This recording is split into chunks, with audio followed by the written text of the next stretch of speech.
মাঝে মাত্র 24 ঘন্টার ব্যবধান। এরই মধ্যে ফের রাজ্য পুলিশের ডিজি বদল করল জাতীয় নির্বাচন কমিশন। বিবেক সহায়কে রাজ্যের ডিজির পদ থেকে সরিয়ে নতুন ডিজি করা হয়েছে সঞ্জয় মুখোপাধ্যায়কে। মঙ্গলবার 19 মার্চ বিকেল 5টার মধ্যে সঞ্জয় মুখোপাধ্যায়কে বাংলার ডিজির দায়িত্ব দেওয়ার নির্দেশ দেওয়া হয়েছে। উল্লেখ্য, সোমবার 18ই মার্চ বিকেলে রাজ্যের মুখ্য সচিব বিপি গোপালিকার কাছে চিঠি পাঠিয়ে রাজ্য পুলিশের ডিজি রাজীব কুমারকে তার পদ থেকে সরিয়ে দেয় নির্বাচন কমিশন।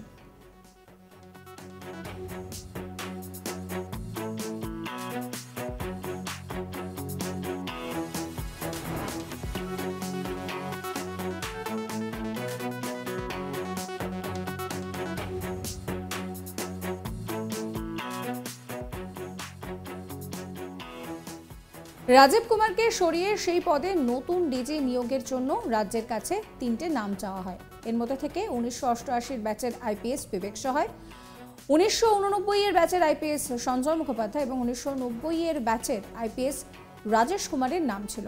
এরই মধ্যে থেকে বিবেক সহায়কে রাজ্যের ডিজি পদে বেছে নেওয়া হয়।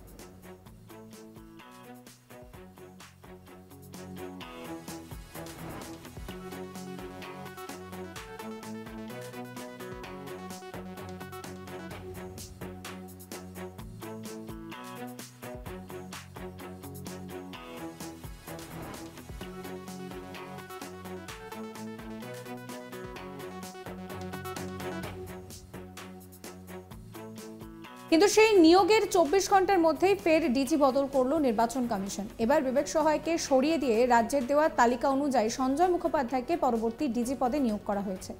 তবে জানা গিয়েছে 31শে মে বিবেক সহায়ের অবসর গ্রহণের কথা। ফলে কাকে দায়িত্ব দেবে নির্বাচন কমিশন তা নিয়ে একটা চর্চা চলছিল। এরই মধ্যে ঘোষণা। প্রসঙ্গত, বিবেক সহায় সবথেকে কম সময়ের জন্য ডিজি পদের দায়িত্ব সামলালেন। উল্লেখ্য, 1989 এর ব্যাচের আইপিএস অফিসার সঞ্জয় মুখোপাধ্যায় বর্তমানে ডিজি দমকলের দায়িত্বে রয়েছেন। আইপিএস সঞ্জয় মুখোপাধ্যায় এর আগে রাজ্য পুলিশের গোয়েন্দা বিভাগের এডিজি ছিলেন। এবার ডিজিপি পদে তার দায়িত্ব তিনি পেয়েছেন। তার তত্ত্বাবধানেই সম্পন্ন হবে 2024 লোকসভা নির্বাচন।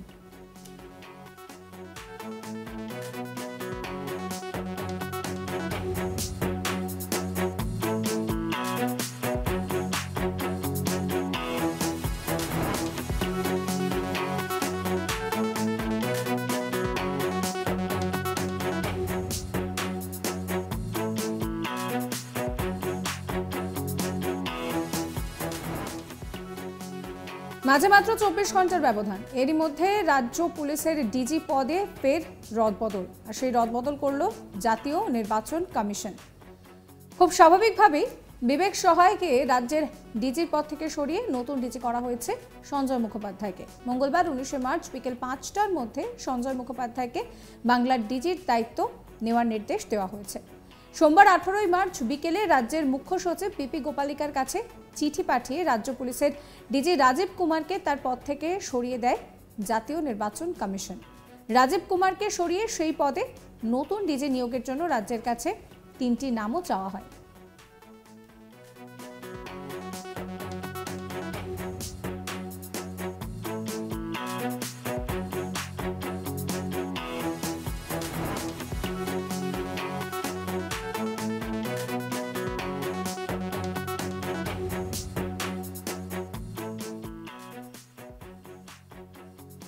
এই নিয়ে আমার কলিগ ঋত্বিকের একটি রিপোর্ট দেখাবো আপনাদের।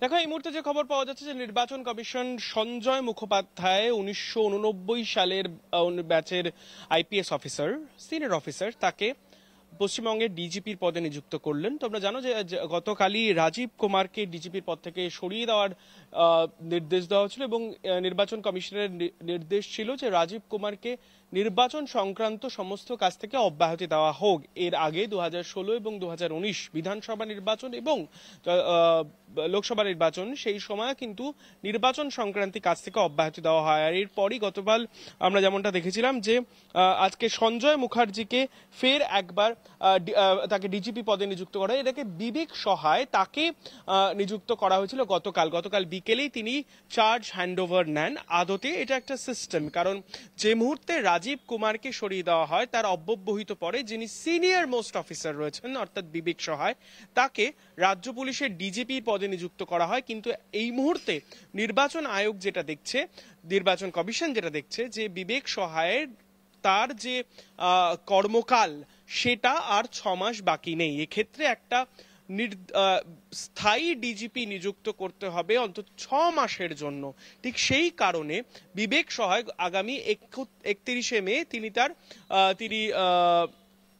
তার রিটায়ারমেন্ট রয়েছে, অর্থাৎ তার কর্মজীবন শেষ হচ্ছে। ফলে সেই কারণে তার কর্মজীবনের বাকি 6 মাস না থাকায় পরবর্তী যে প্যানেল থেকে যে 3 জন সিনিয়র অফিসার যাদের নাম গতকাল রাজ্যের তরফ থেকে পাঠানো হয়েছিল তার মধ্যে সঞ্জয় মুখোপাধ্যায় ছিলেন ডক্টর রাজেশ কুমার এবং সেই সঙ্গে রণবীর কুমার আইপিএস অফিসার্স, তাদের নাম প্রস্তাব করা হয় রাজ্যের তরফ থেকে। এবং তাতে যেটা জানা যাচ্ছে, যেমনটা আমি জানলাম যে আজকে কিছুক্ষণ আগে নির্বাচন কমিশন 1989 ব্যাচের এই দুধে আইপিএস অফিসার সঞ্জয় মুখোপাধ্যায়কে ডিজিপি হিসেবে নিযুক্ত করেছেন। আর একে কেন্দ্র করে অর্থাৎ রাজীব কুমারকে তার কাজ থেকে অব্যাহতি, তার নির্বাচনী কাজ থেকে অব্যাহতি, ডিজিপির মতো পদ থেকে সরিয়ে দেওয়ার ঘটনায় কিন্তু রাজনীতি বিস্তর হয়েছে এবং তা নিয়ে জলঘোলা এই মুহূর্তে হচ্ছে। বিজেপির বক্তব্য রাজীব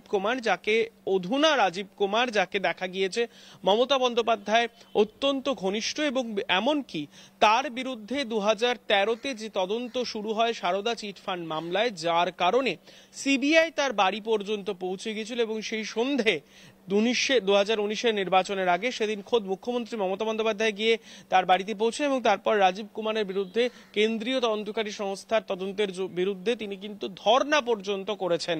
ঠিক সেই কারণে অর্থাৎ রাজীব কুমারের যে তাকে নিয়ে রাজনৈতিক জলঘোলাও বিস্তর হয়েছে। 2012-এ সারদা চিটফান্ড কাণ্ড ঘটে এবং তারপরে যে এসআইটি গঠন করা হয় সেই এসআইটির শীর্ষে ছিলেন রাজীব কুমার এবং তার তদন্তের ভূমিকা নিয়ে কিন্তু একাধিক প্রশ্ন উঠেছে, যে কারণে আতশ কাচের তলায় এসেছিলেন তিনি তদন্তকারী সংস্থার, কেন্দ্রীয় তদন্তকারী সংস্থার। আর তারপরে ফের একটি নির্বাচন এই মুহূর্তে সদরে উপস্থিত এবং যেটা 2024-এর লোকসভা নির্বাচন, তাতে পশ্চিমবঙ্গের ডিজিপির পদ থেকে সরিয়ে দেওয়ার সিদ্ধান্তকে কেন্দ্র করে যার পরনায় ক্ষুব্ধ তৃণমূল কংগ্রেস। আজকে তৃণমূল কংগ্রেস স্পষ্ট জানিয়ে দিয়েছে তারা এই নির্বাচন চাইছেন কোর্ট মনিটর, শীর্ষ আদালতের নজরদারিতে এই নির্বাচন হোক এবং তারা কোনো রকম পরিমাণ বিন্দুমাত্র নির্বাচন কমিশনের উপর আস্থা রাখছেন না।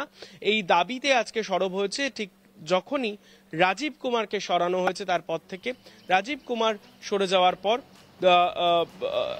যেটা নির্বাচন কমিশনের আজকের এই সিদ্ধান্ত এসেছে। সাবস্ক্রাইব করবেন আজ তাক বাংলার ইউটিউব চ্যানেলকে, ফলো করবেন হোয়াটসঅ্যাপ চ্যানেল।